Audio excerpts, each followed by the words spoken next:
Mapagpalayang araw. Ito ang MC Naglaya News na nag-uulat ukol sa UPIS Pep Rally 2023. Umida ang mga atleta ng UPIS sa Pep Rally 2023 na ginanap sa UPIS 7-12 Gym noong Setyembre 29 bilang hudyat sa pagsisimula ng UAAP Season 86. Nagkaroon ng isang dance performance ang lahat ng mga atleta na pinamunuan ng UPIS Pep Squad at nilahukan ng mga koponan ng UPIS Basketball, UPIS Boys at Girls Volleyball, UPIS Swimming at UPIS Table Tennis. Nagpamalas din ang UPIS Pep Squad ng kanilang cheer dance routine kung saan matagumpay nilang naisagawa ang kanilang pyramid stunts. Bukod sa mga pagtatanghal ay nagkaroon din ng mga aktibidad at palaro na nagbigay daan upang mas makilala at magkaroon ng interaksyon ang mga atleta at mga mag-aaral ng UPIS.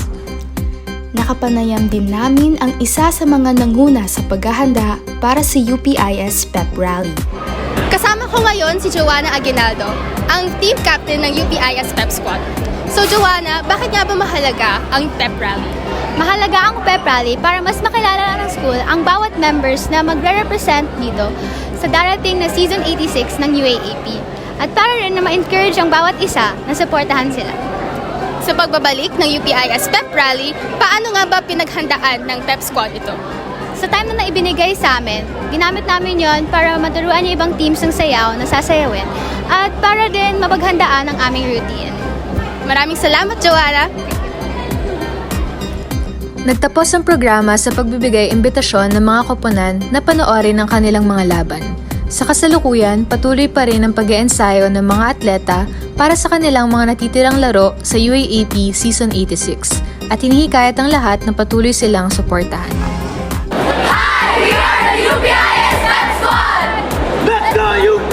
Fight! Hi! We are the UPIS Junior Basketball Team!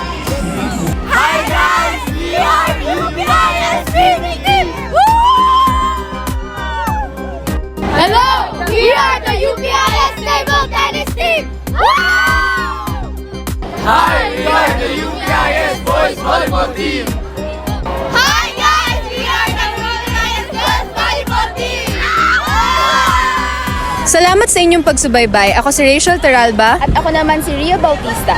Muli, ito ang MC Naglaya News na nagpapaalalang Kabataan, magsilbi kang sinag ng kalayaan.